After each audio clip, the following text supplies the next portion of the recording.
Please like and leave a heart. Please. There we go.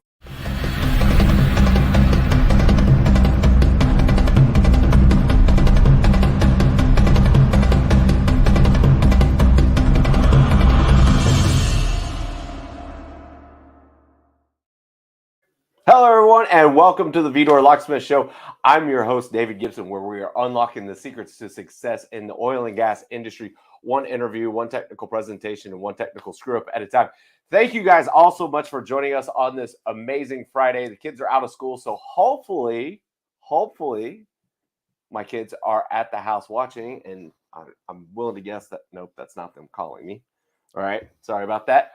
Hopefully Brooklyn and Weston are watching at the house. Thank you both so much for tuning in. If you guys are tuning in, this is to Brooklyn and Weston. Feel free to put a comment in the comment section. Brooklyn, I know you want to put a whole bunch of emojis and stuff, so feel free to do that. And we'll get to those in just a minute. Absolutely amazing show that we've got going on today. And as another quick update, if you are in the Texas Hill Country, Wimberley area, and you have a craving for lemonade, Brooklyn's lemonade stand will be set up and running tomorrow at the Sunny Gold baseball field. So if you want to get some lemonade, please come out and support a local young entrepreneur. All right. So everybody out there that's watching, please, guys, let us know where you guys are watching from. Love to be able to give everybody a shout out here on the show. We've got an absolutely amazing show lined up for you guys today. So we'll go ahead and say hi to a couple of people that have already started to say tune in. So we've got John DeWart tuning in from sunny Colorado. Thanks for being here, sir. Martin Kirschman, from Techneep Solutions. All right. Feel free to give yourself a plug. Nothing wrong with that. Sora says hello and good afternoon from Copenhagen. Wow, from across the pond tuning in. Eric's tuning in from sunny south of France, as per normal. Thanks for being here, sir. Pete Stetson says good morning from Dallas, Texas. I'm surprised he's not on a morning call with with Cade this morning. All right. And then Cheryl says good morning. Thanks for tuning in, Cheryl. Do appreciate it. All right, guys. Well, thanks to everybody. I know we'll probably start to get more comments as they come in. Damon says, he didn't really say anything. He's just tuning in from the Woodlands, but thanks for being here. One of the guys from Alman Tool Company. Bobby Patrick tuning in from Edmond, Oklahoma, kind of near your part. Yep. All right. Kenny Baker from Moeller, Oklahoma. Kenny Baker. Well, thanks for tuning in, sir. All right. Clayton tuning in from Edmond, Oklahoma. We're going to get a lot of Oklahoma people tuning in today. Danny Thomas says, Okie, hello. All right. Bring in somebody from Oklahoma, and then all of a sudden all the Oklahoma stats starts going through the roof. All right, guys. Real quick, what we're going to do, we do have a sponsor for the show. So if you guys want to be able to win a drill bit, and I've got one of these for you, by the way. Right. If you guys want to win a drill bit, we got a blue one, we've got some pink ones, we've got some green ones, some yellow ones that we've been printing up. If you guys want to be able to win a Gibson Reports 3D printed drill bit, put in hashtag PTEN on into the comment section. Right there we go.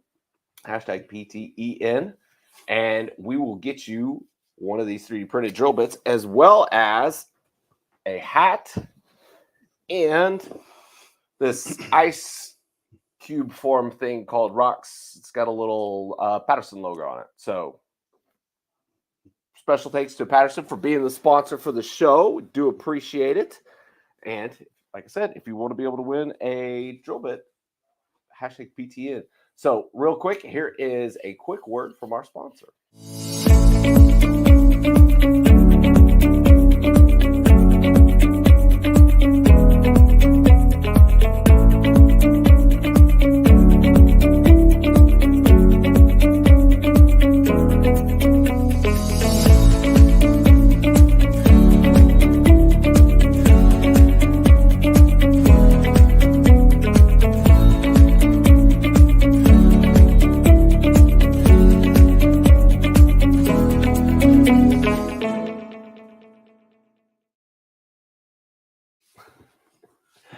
All right, guys. Thank you. That was a quick message from our sponsor, Patterson. Patterson, thank you so much for being a sponsor of this, what I consider to be an amazing show. All right, guys. I know we got a whole bunch of comments in there. We'll wait to do the drawing a little bit later because I want to give everybody, because usually there's a lot of little stragglers for the hashtag PTN part that are rolling in. See, is there any other shout outs we need to do? We got Tongi Bashir in Aberdeen. Thanks for being here. A former coworker of mine. Joshua, good morning from Houston. Hashtag PTN. All right, good. That's what we like to see. Austin Graves and a whole bunch of other people putting in the PTN. Any other names or anything? We got Leroy. That's my dad. That's your dad. Yeah, dad's tuning in. All right, That's awesome. All right.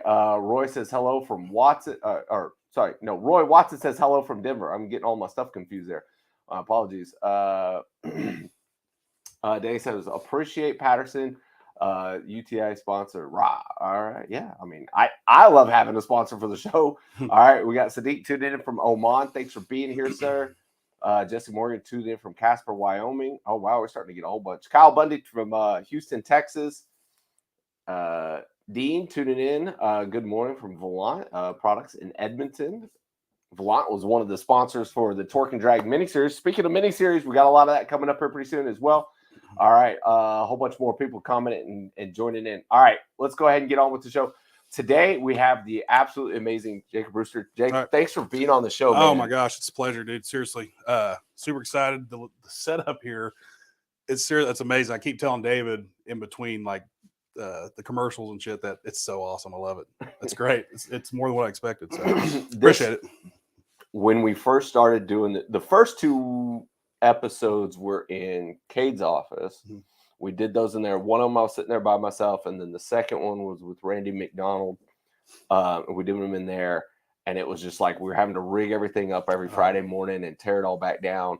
And so then I was like, no, we need to be able to do it in here. And so when we first got started in here, like where we're sitting, mm-hmm. it was like the only functional office area that I had.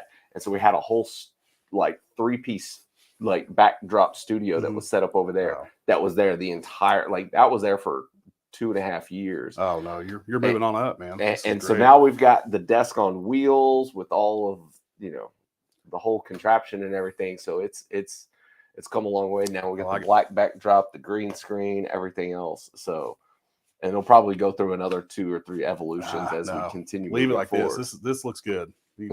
No movement. This is good. So. Well, man, like I said, thanks for being on the show. Yeah, and I really do appreciate it. So for those that don't know who you are, introduce yourself. What do you do? And give us a little bit of your background. Yeah. So I don't really think I'm that important, I guess, but been in the industry a long time. Jacob Bruster, obviously, for unit drilling. I'm in my 13th year with unit drilling since 2011. I also roughnecked on unit rigs through college. I went to school to become a teacher, a history teacher, and a football coach. But my dad, grandpa, both worked for unit, both retired from unit. So I got a whole bunch of history on that I want to share here in a little bit. Hopefully, if I get a chance to. But really, yeah. I mean, that's just I was training manager here at unit for 10 years. I came on as a training coordinator, and then I ended up having a couple guys underneath me throughout the years. And of course, you know, downturn took those away. But most recently, when we went through some new management, I got asked to market rigs. And I mean, I was going to a lot of the IADC stuff and AAD events just to try to be connected and honestly meet other people with drilling contractors that was doing my job. And it was kind of hard to do because, I mean, I created curriculum, did on-site training on the rigs. We held classes for our new builds, and that was kind of my purview. And it was really hard to find somebody that was doing all that with a drilling company. But that's why I started doing that, and that kind of led to my role now doing sales. So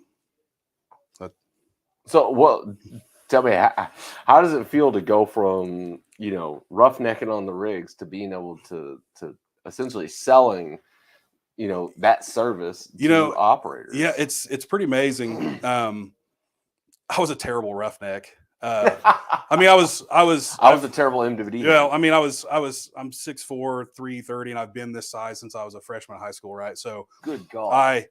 I was able to do the work, the physical labor, but you know, I worked on a relief crew when we were 8-hour towers, and we were supposed to be 6 and 2. So, but we were always shorthanded, and so I could work, I could get off at the end of May and work literally every day until I went back to school in August. And so by the end of my first summer, I was working derricks, and I had zero clue on what to do. I tell the story to some of the guys when I do wall control training. Our PVT sensor was a nut on a rope, and the only thing my driller at the time, who now that I know was not a very good driller either, he just said, "Don't make sure that mud doesn't get on that nut." And so if we had any kind of gains and that mud was close to that nut, I'd roll that nut up a little bit more, or that rope up. And hell, it's amazing we didn't burn a rig down, you know. So I was a terrible roughneck. I didn't know what I was doing. I was a college kid. I didn't think I was going to be in the industry for very long at all, you know. So even though my family was in it, I was going to be a teacher and a coach. You know, I was there for a paycheck. Didn't have guys to really teach me either, and we got by, you know. So now knowing now how dangerous that was, and then even how rigs have changed, like it's an amazing jump, and super thankful for it. The rigs have completely changed even the last 15 years. I was on a little 650 horse triple working out of Woodward Division. And now we have these technologically advanced AC drilling rigs it blows my mind when I think back to what I came from. And I'm sure people like my dad and other guys around the industry, stuff that they worked on even 30 and 40 years ago, I bet it blows their mind. So it's pretty cool. So what was it like? I mean, obviously either you got done with college or they got done with you, or whatever took place there.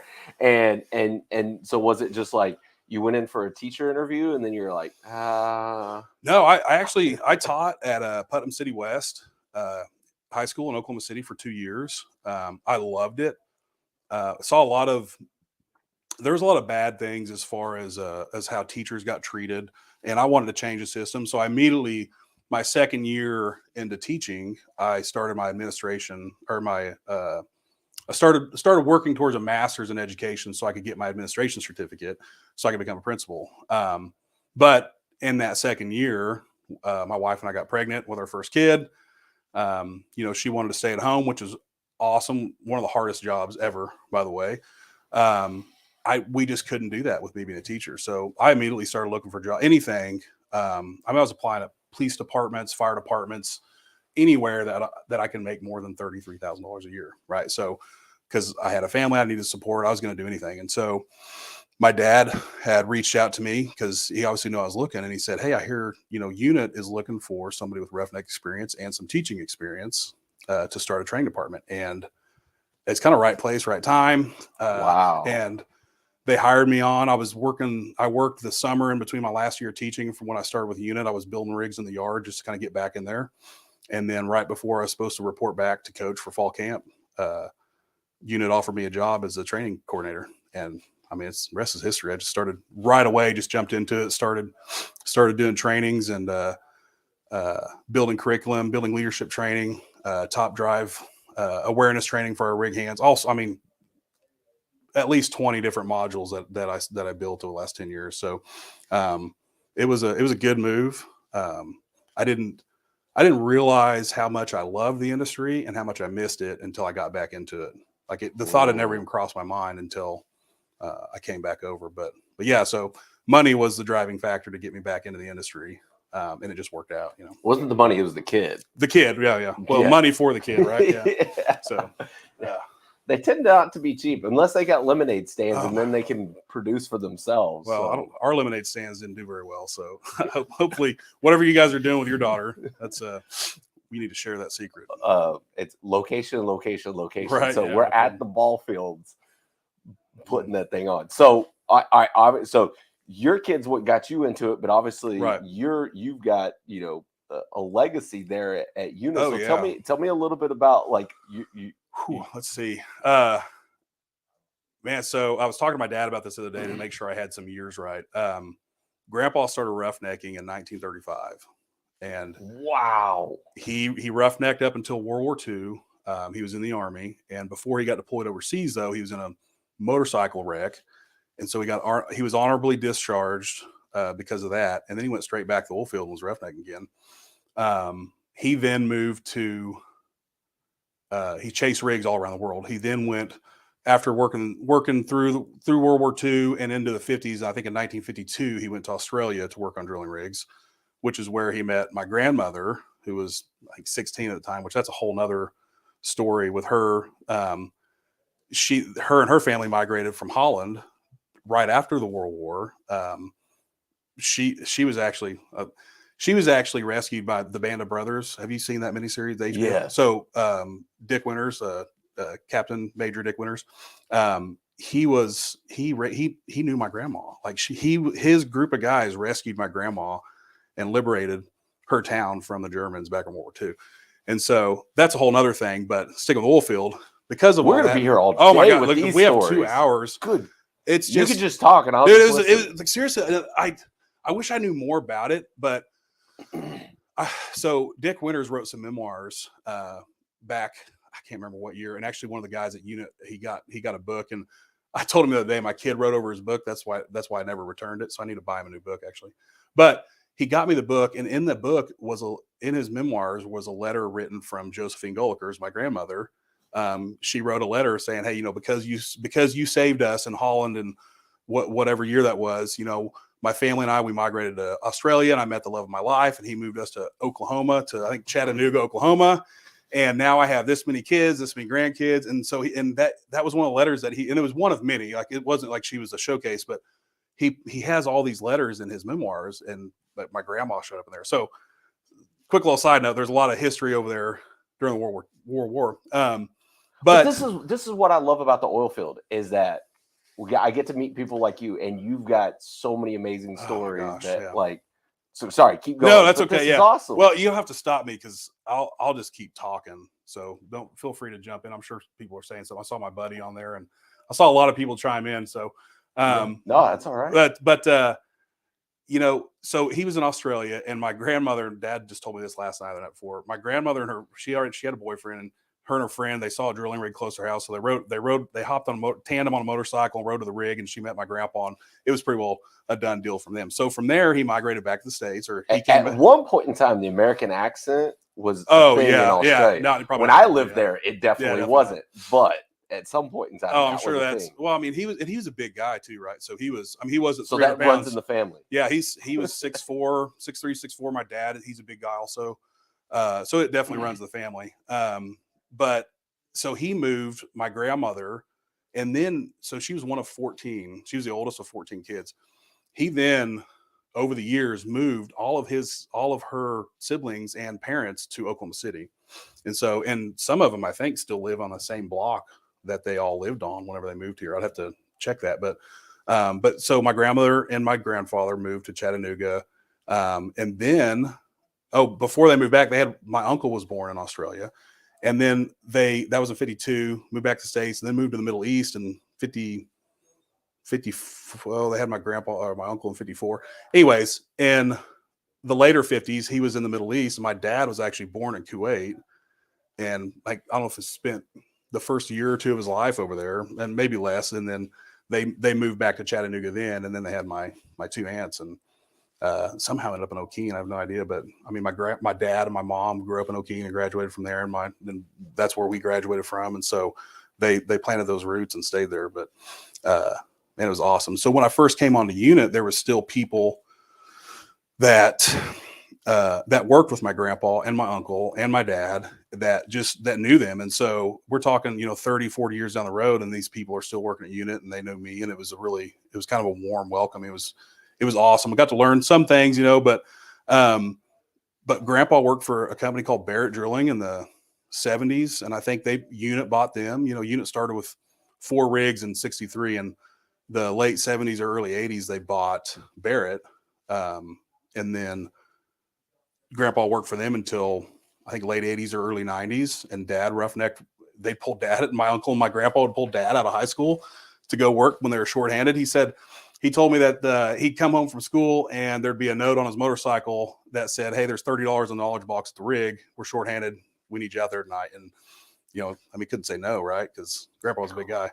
So yeah, so dad started roughnecking when he was 14, 15 years old. I think he was drilling by the time he was 18, and then he roughnecked till 85. And then he took a job at Amoco working gas plants. And I mean, then he came back to unit in 2000. So, and worked all the way up until we got to work together for a solid 10 years at unit, which was pretty sweet. But we talk about all the time that just some of the experiences I've gotten to do, especially with moving into sales and marketing and doing some traveling and meeting the people I get to meet.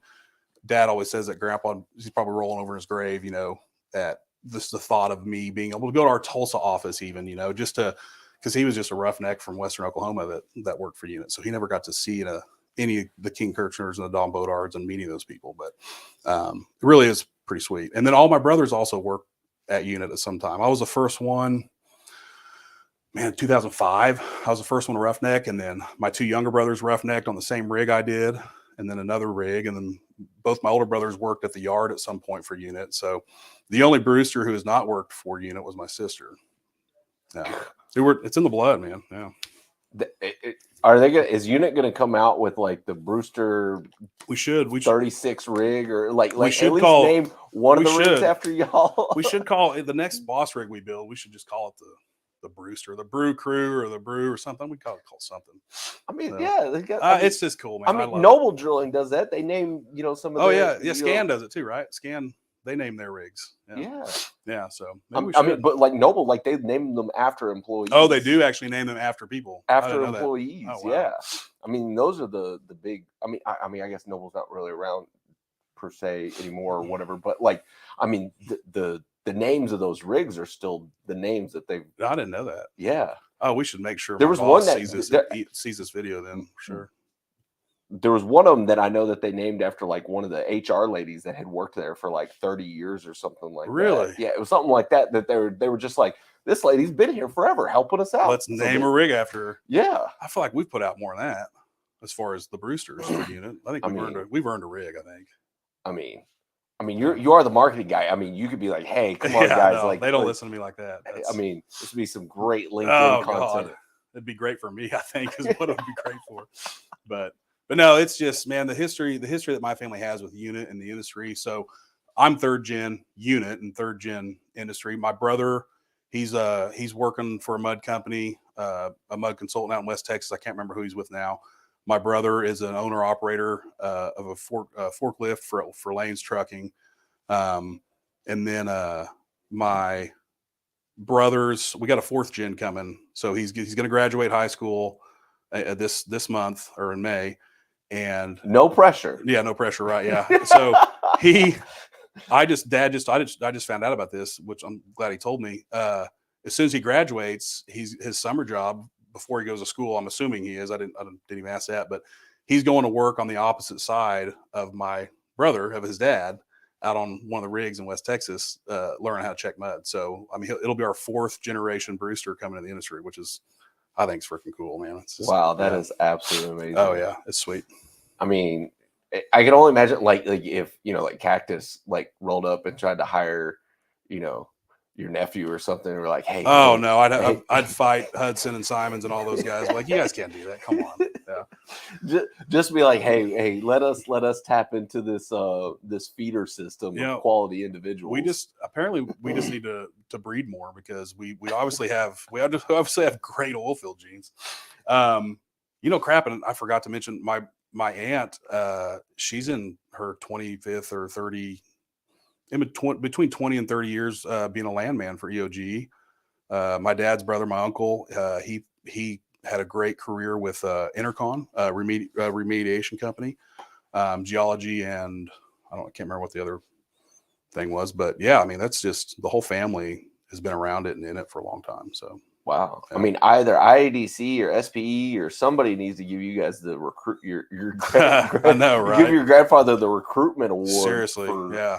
I mean, I don't even know how it happened too. You know, we talk about trying to, in the industry, any conference we go to, any meetings we have, we talk about how do we attract people to the industry. And I have no clue, just other than the fact we just try to meet with people in schools, but it wasn't even it's not like any of us were approached, or we didn't go to a job fair. We didn't see an ad. We didn't hear a radio ad. Like our family was in it. Right. So Yeah. it's hard to provide any kind of guidance on that issue, because it literally is just in the blood. And we knew that Dad worked and he made some money, and when we all graduated high school or were working through college, we knew that we could go to the oil field and make some money, So I don't know.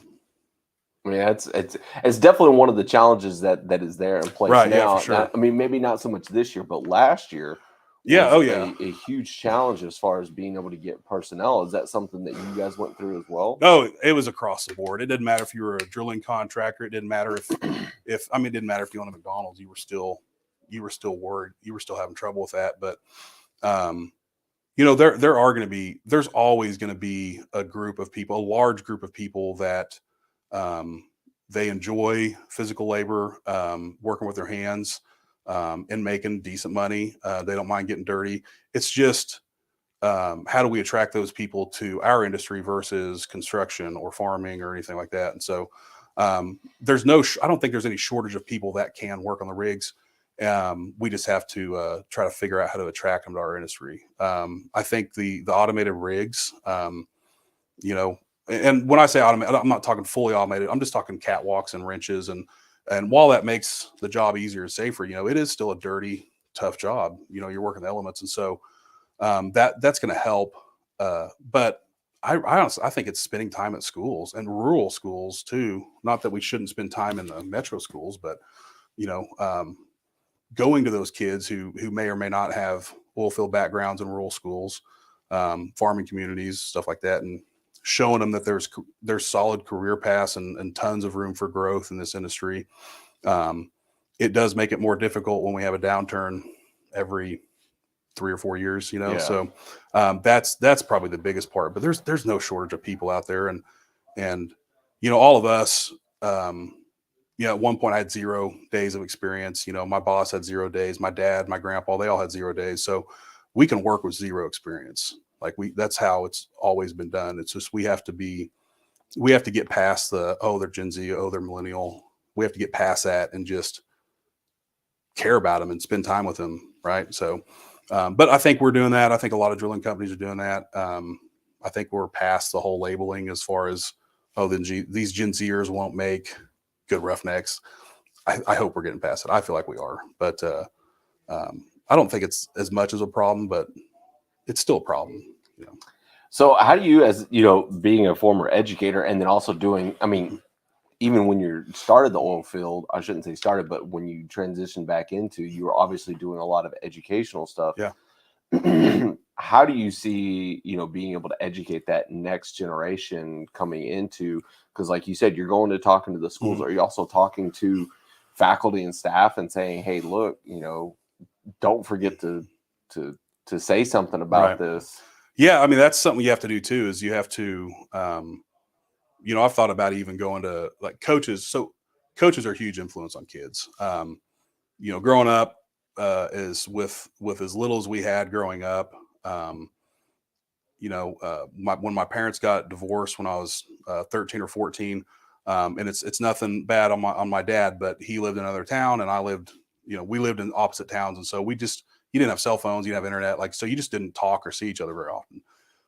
And so, for 3 or 4 years there, I would look up to coaches and even some of the kids that had their dads around. I mean, the coaches they're with your kids all the time, more than you are, because you get a few hours with them in the evening. So that's another thing is getting a hold of these coaches, going to coaching clinics and talking about the oil field to some of these guys too. Even I have this is just spitballing, obviously, but you have to spend time with the faculty because they generally they are going to be the ones that influence the kids on what direction they take as well. So another thing that's a big reason why I like the OERB too. So plug for Cheryl. I saw Cheryl pop up there earlier. Okay, you have to tell me what that acronym is. Okay, so the OERB is Oklahoma Oklahoma Energy Resource Board, and then it's powered by the people of Oklahoma, oil and gas, and so basically the OERB gets their funding from a certain fraction of a certain percentage from all the producers in Oklahoma,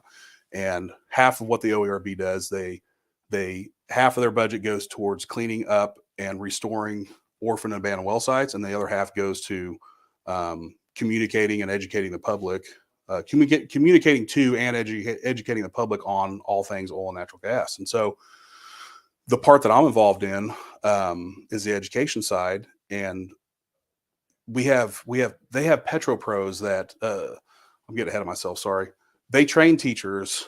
They have an oil and gas, a K through 12 curriculum that's pro oil and gas that also teaches, if the teacher's teaching about geology or something structural or whatever, there's a lesson for it from the OERB. And so an OERB, a teacher can go to an OERB teacher workshop and get the training and the lesson plans and all the equipment and tools needed to be able to teach that in class. And so that's why I like being a part of the OERB, is because they're attacking the problem from that point, all the way from kindergarten up to 12th grade, by helping provide training for teachers, like in curriculum and supplies to do some of these things with. So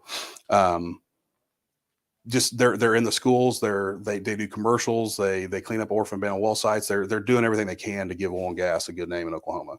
And I think more states need something. I've heard a lot of the orphan abandoned well issues here in Texas on social media the last couple of years. But I don't think Texas has anything like that, and so we don't typically have that problem in Oklahoma because there's an organization that takes care of that, and it's funded by the producers, so it's something but again, that's a whole nother political crap shoot we could have. Yeah. The main reason I brought them up is because we were talking about education and how do we attract people to the industry.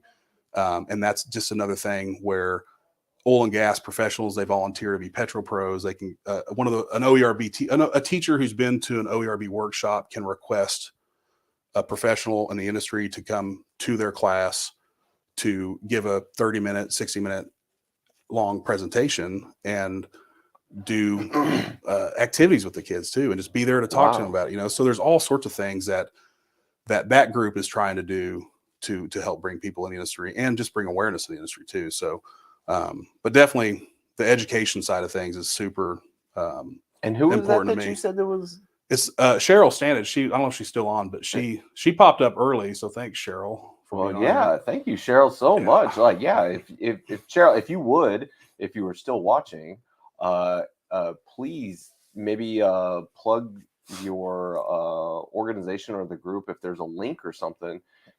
If you'll throw it up on the screen. There she is, right there. Yeah. So Cheryl, thanks for being here. So yeah, if you're still watching, Cheryl, or if anybody else that's watching sees this or anything, feel free to put a link to that up there. Are there any comments or anything that we've missed, Tracy, that we should hit? There's lots of comments. Oh my gosh, we've got tons of stuff coming in. Any questions or anything? I think we went through those. Full of knowledge. Ready Spence, good morning. That's a long one. Our industry is definitely under-marketed, under-discussed to the end. Man, my glass is not ready for that. Entire Oklahoma public school system, I myself never have even considered it as a career path option. Just like you, Jacob Bruster. I knew someone, so I learned the opportunity by word of mouth, but at 19 years old and now 19 years later, but getting into the schools is so important, even if just so they have an understanding of the products they use in their everyday life, byproducts of oil and gas, and then yeah, you guys can't put anything too long in there because it won't show up. Oh, that's Amy. She works with me at Unit. Okay. If we gave her 1,000 words, she would exceed it. So just messing with you, Ames. Well, Amy, thank you for tuning in. We do appreciate that. Wow. I mean, oh yeah, there's Lisa Schwartz too. She's the education director at OERB too. I didn't mean for this to turn into an OERB thing, but just when we started talking about, well, it sounds like maybe we should bring one of them onto the show and talk. They would be a great one. They absolutely the programs that they do are just ridiculous. But they do what we're all trying to do as drilling contractors, and like we're trying to spread awareness to anybody that'll listen. Right? That's what you do. That's what JP does. Like all of us are trying to do these things to tell people about the people in our industry and about what the industry does, what we provide to people. And they do that, and they're funded by the industry, so Unit has we started teaming up with them, I want to say 4 years ago. We host rig tours for the teachers. We've taken, God, the first year we did in one day, they brought 2 Greyhound buses of teachers out to the rig. There was 100 or 110 teachers or 90. I can't remember. It's right around 100 teachers out there. And we had full support of the operator. We had full support of unit. There was 15 or 20 people from unit out there that we split the teachers up into groups that gave rig tours, so we're bought into educating the community hands down. And that sounds like a fairly easy program to put together. Tours for teachers. It was awesome. Yeah, absolutely. Well, yeah. Start my own thing. Is that what you're saying? Well, I'm not saying you guys. No. But to be able to piggyback off of that, yeah. to go through. Oh, absolutely. Yeah. The different school districts and say, hey, look, if you're a teacher and you want to go see a rig, you want to go learn the actual stuff of like what's taking place and how things. Because that's the thing that I think most people don't understand is right. Like, so for you and I, if we go to a drilling site and we see like, a roughneck covered in drilling fluid, whether it's oil based, water based, or something like that, it's like, oh yeah, it's up on the rig floor. Yeah, that happens, right? You're going to get it on you. It is a dirty job. Yeah. Whereas somebody from the outside is going to be like, oh, they're polluting. Right. And yeah. It's like, exactly. No. Yeah. That's not like, come back down off the rig. Instead of looking at that picture right there, come stand down here where like we have trash cans set up where, if something starts to blow off location, guys go, oh, that's trash. That's on the owner's property. Let's go over there and pick that up so that, we're not pissing off landowners. Yeah. I mean, even when we clear a rig in most companies, when you clear a rig off location, we'll send guys back to just go pick up. If there's bottle wrappers or trash or empty bottles or whatever it is, we want to leave that how we found it. And there's so many things in place now to protect the environment. And a lot of the people who are not involved in the industry, they don't know that. And so that's what I really love about taking these teachers out is afterward, I share my card with all of them, and a good amount of them have reached out over the years and have said, look, the rig tour changed my views 100% of the industry. Like we thought, we thought the oil field workers were dirty and bad and just caused problems, or it was we didn't know how much you guys actually cared for the environment and took the measures that you take to make sure the environment is protected. They didn't know any of that stuff. And so, but we take them on that tour. We go up on the rig floor. They get to watch the driller make connections. They get to watch the hands work. They get to interact with the guys too. A lot of the guys will stop and talk to, these roughnecks that we've got out there. We'll stop and talk to these teachers for 5 or 10 minutes, these groups, and they love it, because they want people to know that they're not just some dirty roughneck, that they are people Roughnecks too. are people too. They are people too. Yeah. And roughneck lives matter. That they do. So it's just that, I don't know, that's why the whole ARB thing got brought up. Education is just such a huge, and that's why I like doing stuff like this.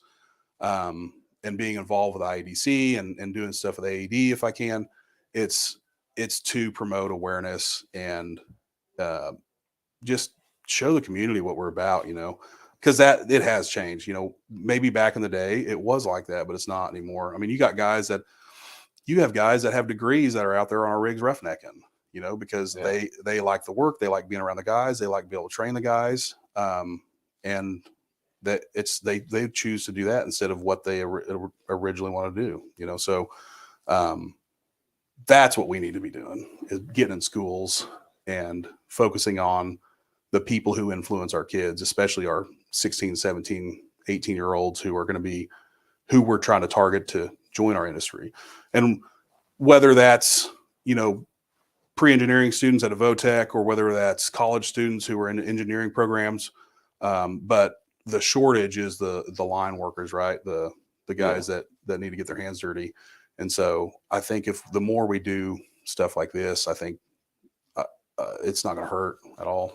And I mean, I think with, being a roughneck with working a rotation, there's still the opportunity there to be able to get your education as you go through that. Oh yeah, absolutely. Yeah. And, might take you 6 years or right. Yeah. I mean, I didn't get through college real quick. Right. Yeah. So, I mean, those opportunities are there for those kids to be able to get good money, pay themselves through school, so they're Yep. not having to take out Oh, any absolutely loans, right. and then be able to come out and not only have industry experience, Mhm. but also, as some people say, just that piece of paper, but Right. the And education that's backed up behind well, it. yeah. And then, I mean, if you have 6 months off a year and you're making good enough money to put yourself through school, not to mention the way education has adjusted to online, like you can take online courses and still, it's hard. You have to put in a 12-hour work day, and then go back to your bunkhouse and maybe do some schoolwork. But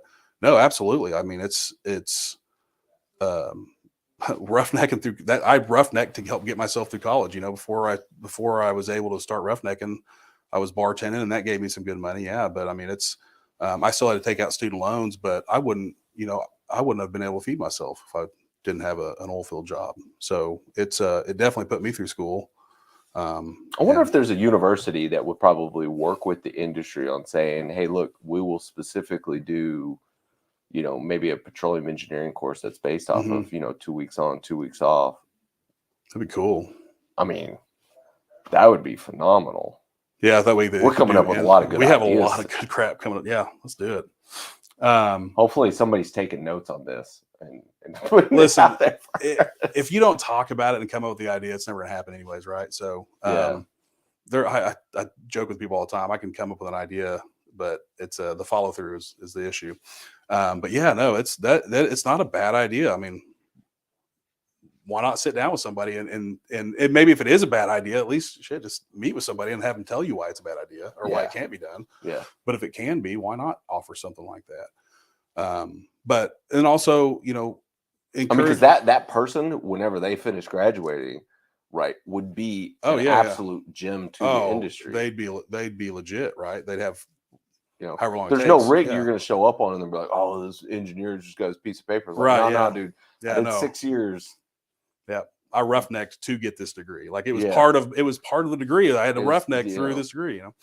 That'd be cool. I mean, taking all the stuff that you're learning in class and being able to implement it on your next 2 week. Oh yeah, and I think I think that's why as adults when we go, like some of us that have gone back and done certificate training or master's programs that tie directly in with our jobs. Like when I got my master's in adult education, industrial safety while I was a training manager, and I was a better student at that age, not because I was just older and more mature, but because everything I was doing was tied directly to what I was doing on my day job too. So I think there's something there. I mean, when you're when you're specifically educating yourself on something, as opposed to like, oh, I'm going to get this to hopefully have something. But it's like, no, I need to do this because I need to get better at what I'm doing on my day-to-day job. I mean, it makes such a huge difference. No, it does. Yeah. All right, Tracy, you got some comments there lined up for it. Interesting view on education and recruiting for the drilling industry. I entered the industry in 1967 as an engineer with Conoco and find this as an interesting interview. Well, thank you, Jerry. We do appreciate that. He says, talk about the opportunities for veterans. Oh, so Danny, he's queuing you up. That's a softball he is. Right there. Yeah, it was. So obviously, Danny is a Marine through and through. He owned or started or founded Accurate Safety. You'll have to tell me which one was true. But now his boy, one or both of his boys run it. But now his main focus is working to get veterans jobs in the oil and specifically in the oil and gas industry. And so he's a really good contact for anybody. If you are looking to hire somebody and you really want the background of somebody with a trained military experience, Danny's a good guy to reach out to. I'm probably dropping the ball on this. He could probably explain it way better, but obviously veterans have a strong place in our industry, right? Like the discipline, the work ethic, those are, unequivocal traits for somebody to have. And if you hire a veteran who that's been ingrained in them, I mean, that's a win. So I definitely think we should be attacking that pool a lot more too. And I know a lot of people are, but Danny, I'm sure Danny has a lot of good ideas on how to go about doing that. It's interesting because, I've had several conversations with Andy Hendricks, who's the president of IADC currently, or chairman, or I don't know, a president, chairman, something of that nature, And he says one of the biggest challenges he thinks he faces with a lot of the entry level guys that are coming into the industry, working floors and stuff, is the time away from home and understanding that. Right. And in the times that I've been in a management position hiring the veterans, they already have that understanding of what it's like to be away from home for an extended period of time. Right. Whether it's through boot camp or through having to move around to different locations or, potentially being deployed. It's, they know how to emotionally deal with, like, okay, I don't get to see mom and dad every single night, or I don't get to see my girlfriend or my best friend or my dog or something like that. So I think that's, just to kind of piggyback off of what you said, and then obviously what Danny's doing, that is a phenomenal talent pool to be able to pull in, absolutely. and a very important one to be able to pull from. Oh, absolutely, yeah. And we should be doing everything we can to help our veterans out, anyways. But it's not even just giving a handout. Like they're highly qualified people, Yes. And so why wouldn't we be wanting to tap into that pool? Something you brought up too is talk about being away from home, being away from mama, being away from mom and dad, your old lady. That's such a real problem. So real, in fact, the joke, and I know a lot of these drilling guys talking about not catching Sancho at the house, be careful when you go home, make sure you holler before you go to the door type thing. And it's sad that that's become a joke, but I saw, I think it was at the HSE&T conference, the IADC one held last week. That I'm not sure if that's where it was or not. But anyways, I saw an IADC meeting or session over mental health in the oil and gas industry. And I think we should be doing mental health training with our people, especially with the industry as it fluctuates too. If somebody loses a job, but really just being away from home, like that can take a mental toll, and maybe it takes a more toll on these younger generations or our generation more than it did in our the older generations. But regardless, it's definitely taken a toll. That's something that we need to do a better job on, is focusing on mental health in the industry for sure.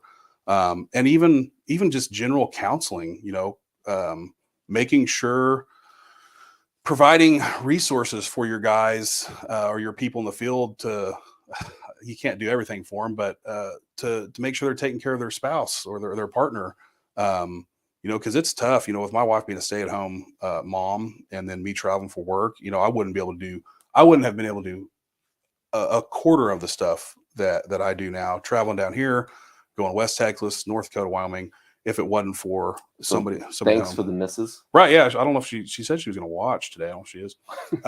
Hadn't seen a comment pop up. But that just, I don't know why I don't know why that struck me when you brought that up, but I do think that's something that we need to do a better job with, because divorce is such a high percentage, I think, anyways, in the world. But I think it's worse in the industry. That's another problem. While we have young guys, they'll start for 2 years. I say young guys, new people start for for a month or two, and then they start having problems at home, and they have to they quit. And so, not that they didn't want to learn or they couldn't. It was a tough change for the family, and so that could be also something that needs to be addressed. So sometimes it's, I noticed where the guys that were working for me, they were okay with it, but it was the family back at home that was like, hey, like, you're not here, right? And whether it's your partner or your kids, if your mind's not on the job on that rig, then serious bad things can happen. Yeah. And so whether they're getting flack from home anyways or not, if a guy's sitting there thinking about a baseball, and that's the industry, there's no way to get around that. But I just think making it aware that, like, hey, we know that you're away from your family right now. We know that you're missing a baseball game. We know that you're missing a birthday. We want to work with you ever we can, but we just want to make sure you're okay. and make sure that your head's in it today, because we don't want you to hurt, and we want you to be able to go home to those guys. And so I know a lot of companies talk about that in safety meetings and all that, but I think, I don't know, I just, something about what you said, it brought it up, and we wasted 15 minutes on it. Sorry. No. I mean, we haven't wasted any time. I mean, it's all important stuff, because I know that I've heard from some other drilling contractors that they said that they wanted to make sure that they had good high-speed internet for the guys to be able to do FaceTime calls back home during their off tower, so that it could alleviate some of that. Right. Yeah. Of that I pressure. think that's definitely helped for sure. Yeah. I say, I don't know. I hope it does, but. Well, I mean, I think any way that we can make, being away from having the guys on the rig, being away from home, make it easier for them and easier for the family that is missing out, right. Yeah.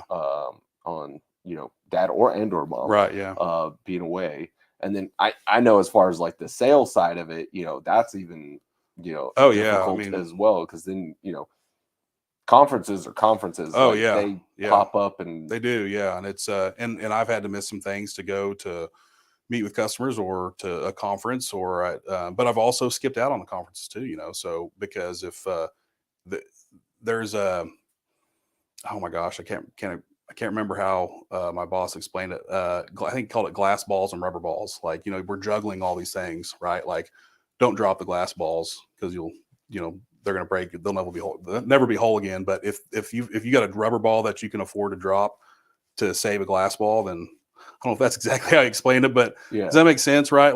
Like your family and some of those things that goes on with your kids and your spouse, your partner, those are the glass balls, and a happy hour, that's a rubber ball. Right. Yeah. Like, now if you're the one hosting it and you put it on and you've invited all these people, there's some different variables into that. But I think then that becomes a glass. Becomes a glass ball, right? Yeah, because it's your job at the end of the day too. Yeah. But I do think there's some people, not just not even just salespeople, but people in the industry that use that as an excuse to also not have to go home too, which is a whole other thing. But I'm missing out on the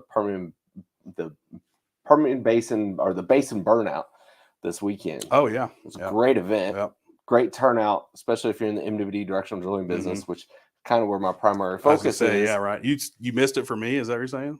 I guess it's tomorrow, isn't it? It's tomorrow, but that's for lemonade stand. We got we got softball, baseball, and lemonade stand going on tomorrow. Glass balls or crystal balls? I don't know what he said. Yeah. Glass balls. Yeah, definitely that.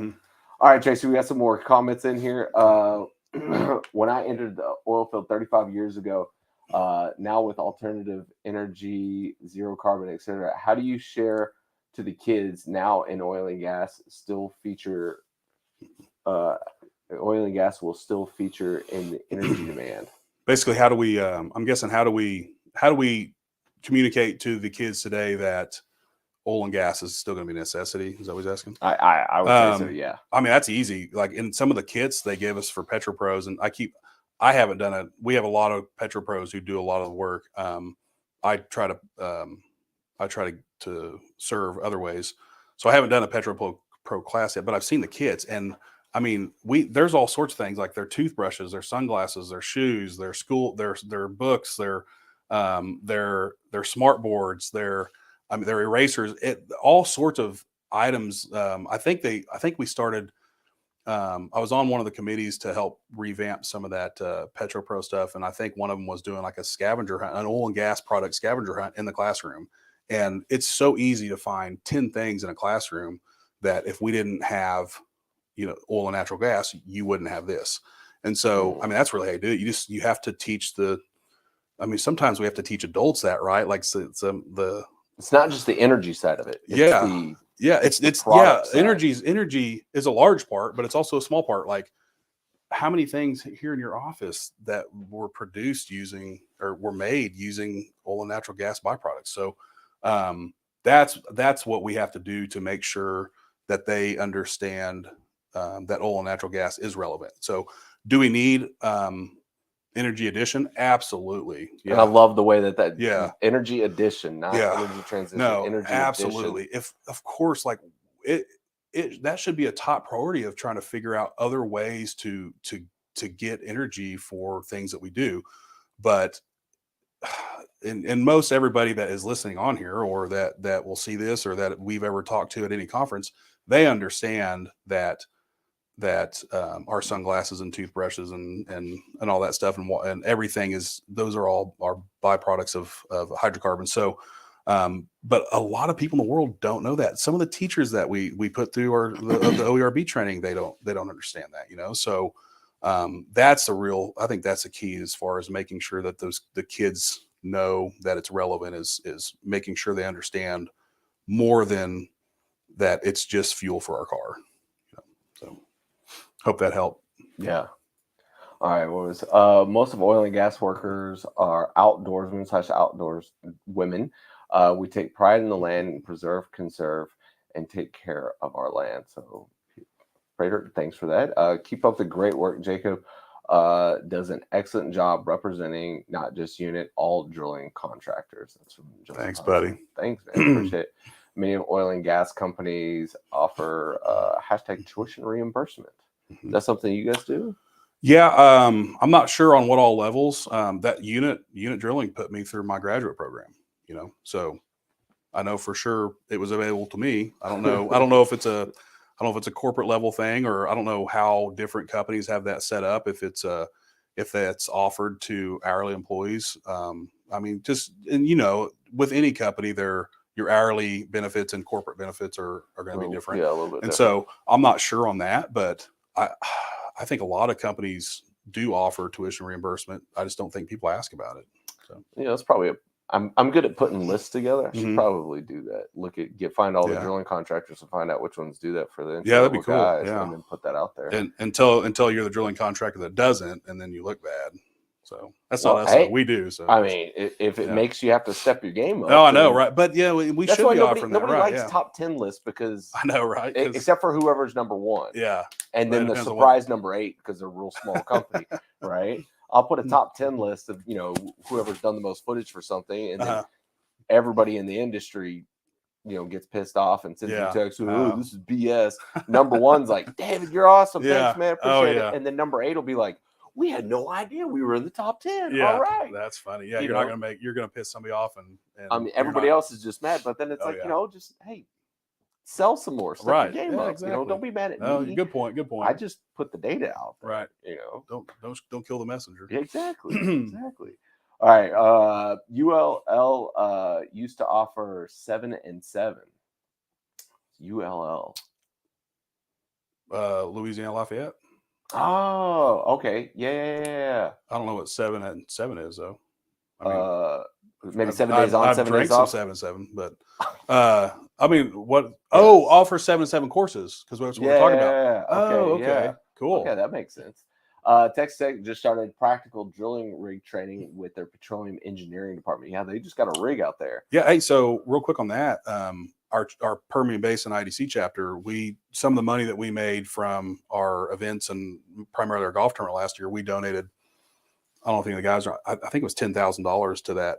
So some might say that it was the IADC Permian Basin chapter that pushed that thing through with our $10,000. So I don't want to brag, but I think it was us and not Patterson. But no, it's that drilling rig out there. Anytime you can have those guys get some sort of real experience with a rig, whether that's just them being able to work around it or do some lessons on it, that's going to be huge for them. I think it'll be good. I mean, there's always a learning experience every time you step out onto a rig. Yeah. Whether it's talking to somebody that's been out there for a while or somebody on their first day, every person out there knows something that you don't know, whether it's specifically about that rig or the oil field in general. Oh, absolutely. So I can only imagine the number of things that you've been taught through, your family. Oh shit. Or even forgot, like it's so, dad is just a wealth of knowledge. The guys that I've worked around in unit are wealth of knowledge. I mean, there's so many people out there, especially in our family. And even I've called my brother and asked him some questions. I mean, it's been years back when he was a mud engineer, I mean, there's resources out there. And like you said, it doesn't matter, but it doesn't matter if you've got 15, 25 or zero experience, you've got something there's something to offer, and you can talk to any one of those guys out there and they're going to have something that you don't know. It's always good to have a mud engineer that you can call. I know, that you right? trust. Yeah. I don't know if I trust him or not. But. All right, Eric. I went back to university for master's in environmental management after 20 years on the rig site and drilling fluids and submit. Can only highly recommend it. You become a more efficient team player. The downside then is to be categorized in the intellectuals and having to deal with the funny remarks about people in the office knowing nothing about the rig life. Yeah.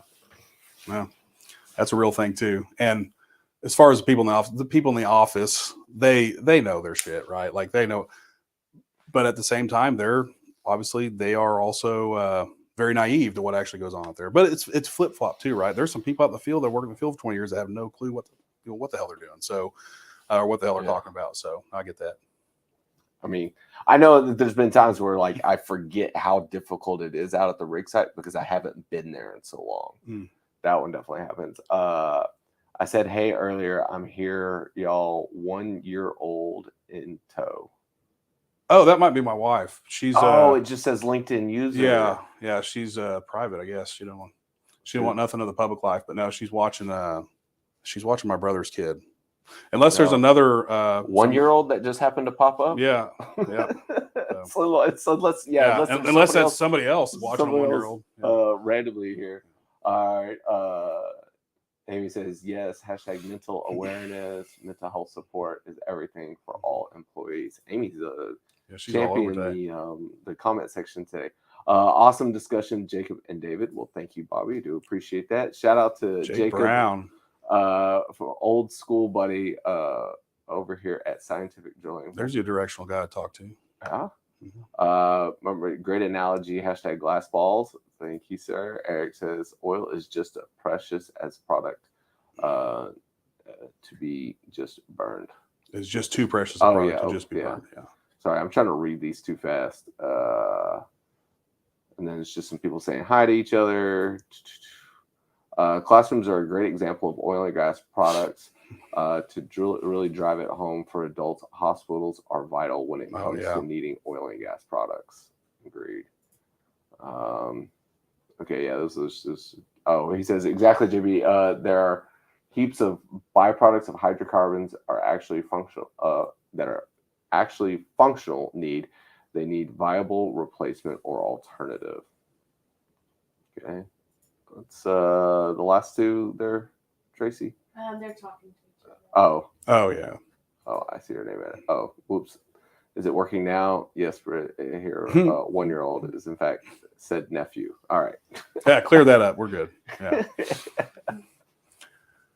All right. So, anything else that you want to talk about? I mean, oh my gosh, man, I had all sorts of things. I really, my biggest thing was really just wanting to share kind of the history of the family. We got through that. Just that, man, there's a lot of people who are first generation oil field. Like I'm very proud of my third generation family and my roots and even all my extended family that's in it. But, you don't have to be a third generation hand to be a good hand. Right. So we got a lot of, I rode back from Dallas with a guy. I think this was Chance. I'm sorry if it wasn't you. But I believe he's first generation. His parents weren't in it, and he had an opportunity to get in it, and he did, and he loves it. And we were just kind of talking about our histories and all that. So that's really the biggest thing, man. Is I just wanted to talk to people about that, and I know it's some guys that know me on here. They probably get tired of hearing me talk about it just because it gets brought up a lot, especially since it's third generation unit. But I'm just really being proud about that and talking about that. And then also too, I've got a history degree. Like I didn't think I was going to be in the industry, so being open to stuff too is what we need to help people with, so and maybe there's somebody working for a directional company that could be a better employee at a drilling contractor or vice versa, so even the talent right you got to, but it's, I don't know. We covered everything. I'm just mumbling now. So, but let's get any more questions. Well, no, tell me a little bit about your involvement with the IADC. Yeah. I mean, So you're wearing the pin today. oh yeah, I had to represent my lapel pin. Huge support of IDC. Love all the people at the headquarters and in Houston. Really, I started going to IADC events in the MidCon as like I said, when I was doing training for unit, just to meet people. And really, when I started getting really involved was Chris Menifee, our president. He's been involved his entire career with IADC. He's been a big advocate for him. He's part of the group that they fly every so many years to do the fly-ins at DC to go meet with legislators and talk to them about the industry. But he pretty much, it wasn't a voluntold thing, but he volunteered me for the chair spot for the IADC Permian Basin chapter. They had talked about, and it's no fault to the guys that were running the show out there, but 2020 and 2021, just it's the hottest drilling area in the world, and that was the weakest chapter. And again, wasn't because of that. Then COVID, they took a real big hit out there, and so the current chairman out there he had talked about not doing it again for a second or third year, and they didn't have anybody that wanted to do it. And so Menifee had mentioned my name to the headquarters guys. They called me, and they've been super sweet and super awesome and helping out with helping rebuild that chapter, or I say rebuild, revitalize, I guess, or rejuvenate, whatever word you want to come up with. And I love what they're about. They're about just advancing the industry, whether that's through community outreach, whether it's for most of the chapters do some sort of community outreach as far as scholarships, or they sponsor local businesses, or they'll do highway cleanups or whatever. But but headquarters, IADC at its core, they're focused on advancing the industry through technology and training. And they also they help out with stuff that's going on in Washington too.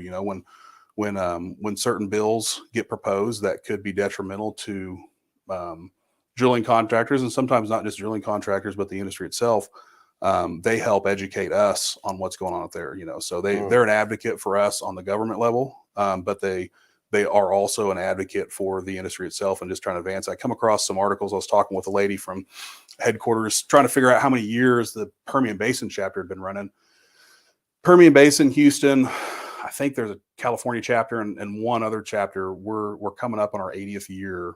Whoa. As a chapter. They started in 1945 out there.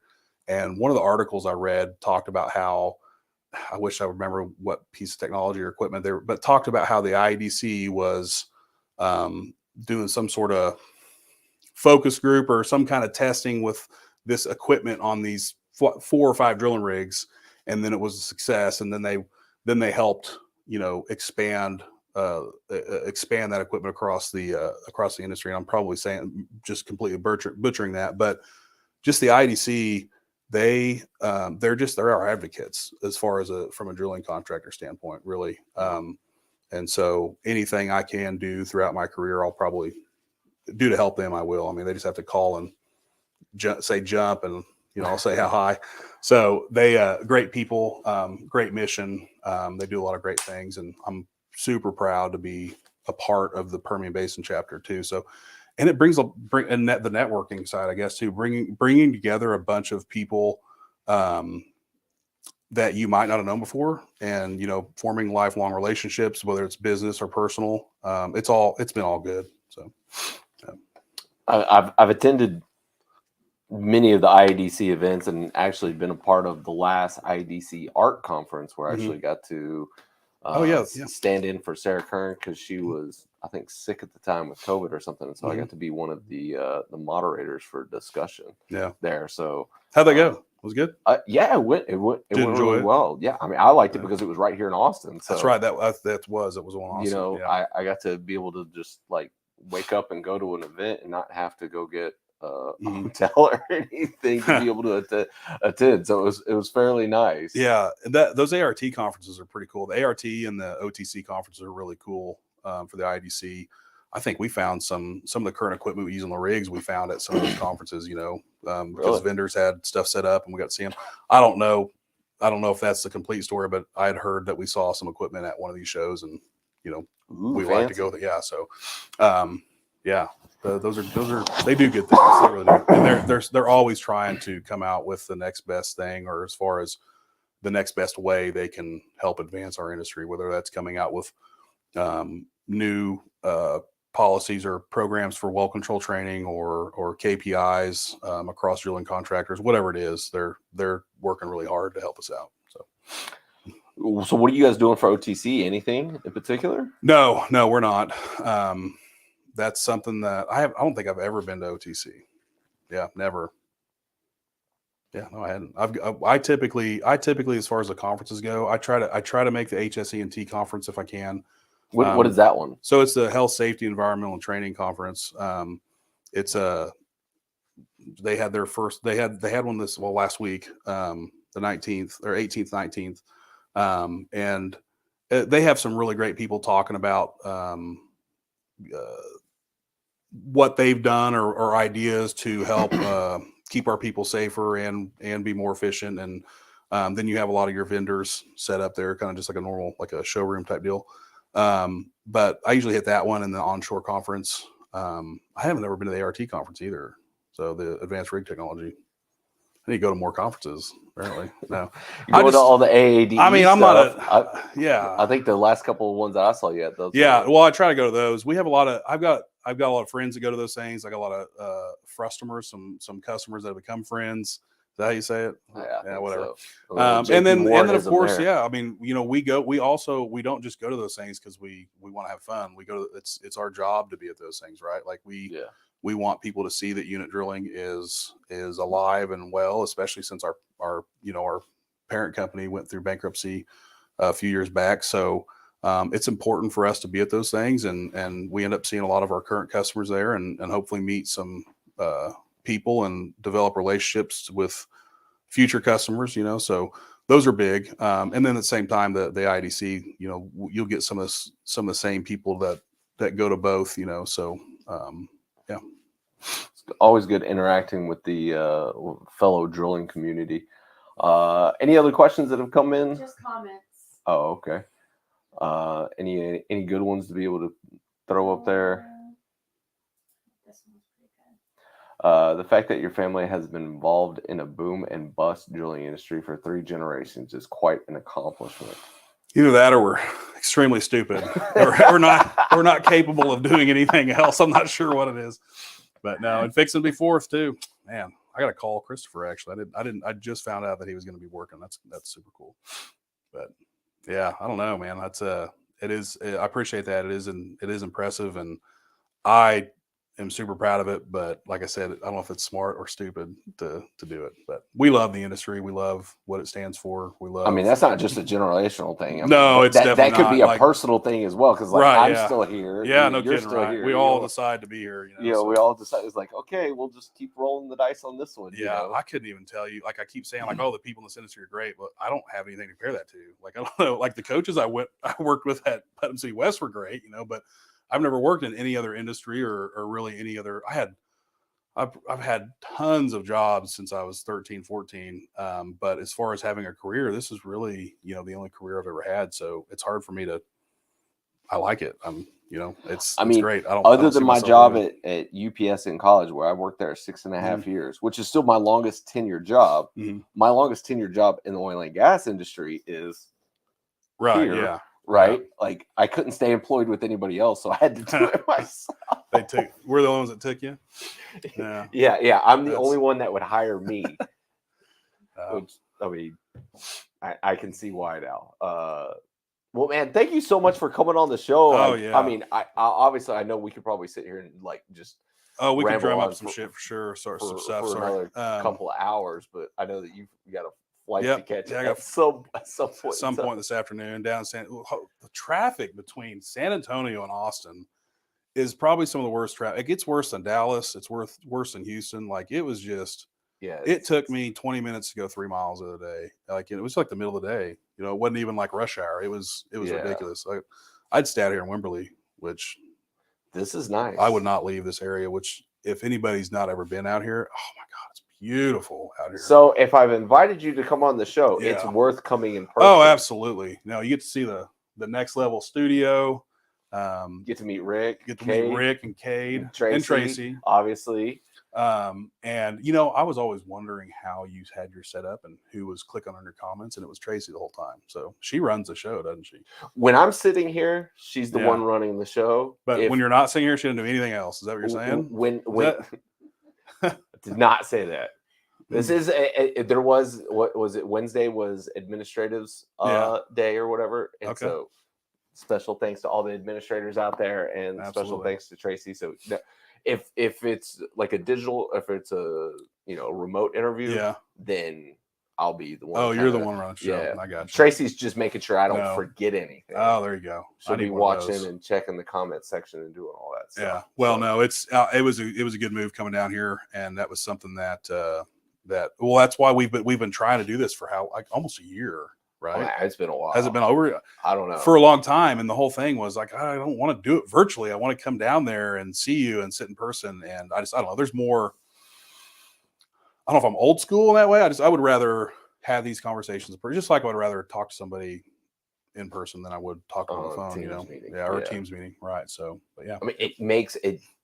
I mean, and you could probably comment on this from a sales perspective. How much of a difference does it make being able to meet with the person in person versus just doing the quick little Teams calls in between other meetings? I think there's several variables that it depends on, like, I guess it depends on the relationship that you have with them. Hands down, I think it's better anyways. But there's some things that can be handled with a phone call too, right? Like, but I swung through a couple places yesterday and today, and just cold calling on them because we don't know a whole lot of operators in this area.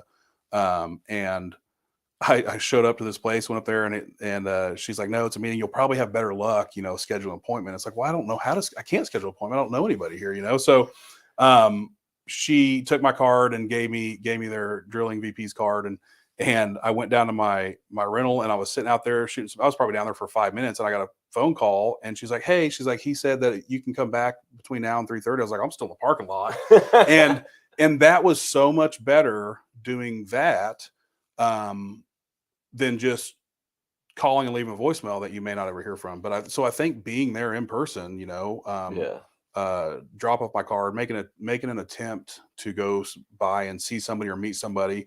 And it's not that they were looking for rigs or that I got a hot lead or anything. It's just that I explained this to the guy, and I think he appreciated it, that, hey, I'm just trying to build a relationship with people down here in this area because we had David. Yeah, because I didn't tell him I was down here for something else, But I told him it was now. Yeah, I know. I told him that we have assets in the area that your company's working, and even though you're not looking for a rig, I just want to come by and meet you. And I think that would have been hard to portray over a phone call. So I guess that answers the question, maybe. Yeah. Any other tips for any sales reps out there? Oh God, I'm not the great white sales guy. So the great white hype. Yeah, I'm not that. So I didn't mean to bring color into it. I was trying to quote him. No. Sorry, guys. No. God, I think just being honest, right? Like, I don't know. Being available has helped.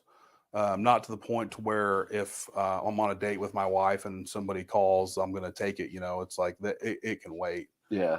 Or you can have some sort of automatic response, like I'll call you later type thing. So, but being available to people and being around, not especially with people that you've never met, kind of like with the cold calling deal, and like not just. It might work for some people. I don't know. I can't. I don't see the benefit of calling somebody twice a week or every week if you don't have that kind of relationship with them, right? So I know a lot of people do that. No, I just think being honest and personable and just not being a jerk. That's across the board. That's how DD should be. Don't be a jerk. Great. Yeah, don't be a jerk. Don't be mean to dogs. Love kids. But be nice to kids and dogs, and Don't be a Yeah. jerk. Like you'll get wherever you want in the world, I think. So, All right, on that fantastic advice, there. That's what we end on, is That's that? what we got to end on. Yeah. All right, but first we got to give away the drill bit. Oh yeah. So let's see, we got 45 entries for today. All right, go ahead and hit that draw button for us, Tracy. All right, so here we go. Who do you think is going to win it? I have no clue. I try to guess every time I see it. And Russell Mertens. All right, Russell. Well, shoot me a DM on LinkedIn with your address, and we will get you a drill bit sent out to you, sir, and hat and the little ice cube thing sent out to you very shortly. So, yeah. So, for everybody that's still watching, don't forget this weekend is the Permian Basin Association Directional Drilling's Basin Burnout.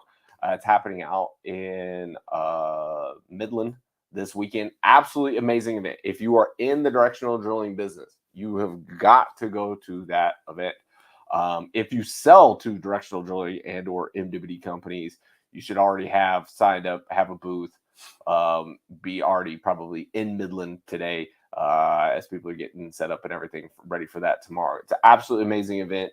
I said if I didn't have the kids baseball, softball games and stuff, I totally would have been there. But kids first and the lemonade stands got to make some money. So it doesn't need to make money. It's actually already extremely profitable. So and then next week is OTC. So I'll be in Houston Monday, Tuesday next week. I'll have a couple of drill bits that I'll be dragging around with me. So if you guys happen to see me out there on the trade show floor, hit me up. I'll probably have my backpack with me, and I'll have a couple of drill bits to be able to hand out. So I think that's it. David, thanks so much for coming on the show. Seriously, I appreciate it, man. I had a good time. I like it. We're going to have to get in touch with that Oklahoma Energy. Yep, Oklahoma Energy Resource Board, OERB. We're going to have to get Cheryl, right? Cheryl, Lisa, there was a couple of them on here. We'll have to get, maybe we'll any one of them is going to get you where you need to go. Yeah. So, and special thanks to Amy, your coworker, for tuning Yep, in and yep. keeping the comment section alive. Thanks everybody for watching. Really do appreciate it. And as always, know your industry.